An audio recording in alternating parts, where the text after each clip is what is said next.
शहर के अमीर खानदान में माहिरा नाम की एक बेहद ही समझदार और पढ़ी लिखी लड़की रहा करती थी।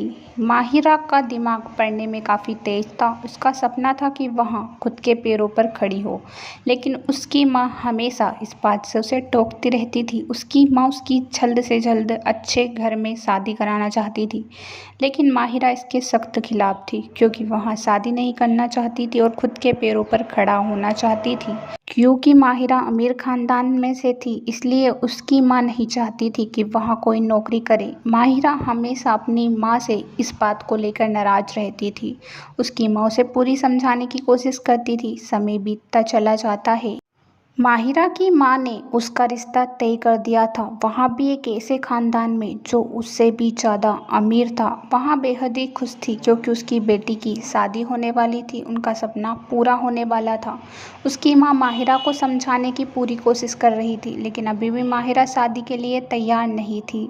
माहिरा अपनी दोस्त के पास जाती और कहती है कि मैं अब उस घर में नहीं रहना चाहती, मैं उस घर से भाग जाना चाहती हूँ। लेकिन उसकी दोस्त यहाँ कहती है कि नहीं, तुझे अपनी माँ की बात माननी होगी। माँ हमारे लिए कभी बुरा नहीं सोचती, और भागना तो कायरों का काम होता है। इसलिए तू इस मुसीबत का डट के सामना कर। मेरे हिसाब से तू शादी कर ले। माहिरा अपनी दोस्त की बात मान लेती है और जिस लड़के से उसकी शादी होने वाली थी, वहाँ उससे मिलने के लिए तैयार हो जाती है।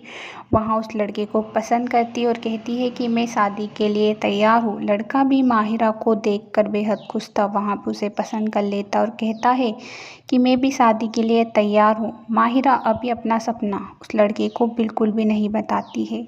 समय बीतता चला जाता है। दोनों की शादी हो जाती है। माहिरा अब बड़े खानदान में पहुँच गई थी। उसे लगने लगा कि अब वहाँ अपना सपना पूरा नहीं कर पाएगी और वहाँ एक हाउसवाइफ ही बनकर रह जाएगी। माहिरा यहाँ सोचकर बैठ गई थी कि वह अब अपना सपना पूरा नहीं कर पाएगी और हमेशा हमेशा के लिए एक हाउसवाइफ ही बनकर रह जाएगी। यहाँ बातें उसको सताने लगती है, लेकिन एक दिन उसके पति को उसके सपने के बारे में पता लग जाता है। वह कहता है, माहिरा, तुमने इतनी बड़ी बात मुझसे पहले क्यों छुपाई? तुम्हें पता है मैं हमेशा इस चीज़ का सपोर्ट करता हूँ और तुम्हें भी करूँगा। पढ़ो लिखो, जो भी तुम चाहते हो वह कर सकती हो। माहिरा उससे पूछती है कि आपको मेरे सपने के बारे में कैसे पता लगा? तभी उसका पति कहता है कि उसकी एक दोस्त ने उसके पास कॉल किया था, उसी ने तेरे सपने के बारे में मुझे बताया है। वहाँ काफ़ी ज़्यादा खुश हो जाती है और अपनी दोस्त के पास जाती है। दोस्त से कहती है कि तूने सही ही कहा था, माँ जो भी करती है अच्छे के लिए ही करती है। और हाँ, मेरी किस्मत में राहुल जैसे पति थे, इसलिए मैं बेहद खुश हूँ कि उन्होंने मुझे सपोर्ट किया।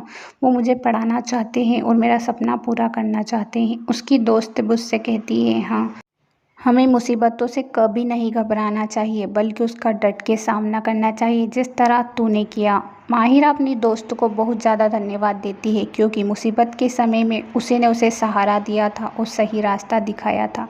इसलिए वह उससे काफ़ी ज़्यादा खुश होती है। कहानी पसंद आए तो चैनल को सब्सक्राइब करें, वीडियो को लाइक करें, बेल आइकन को जरूर से प्रेस करें।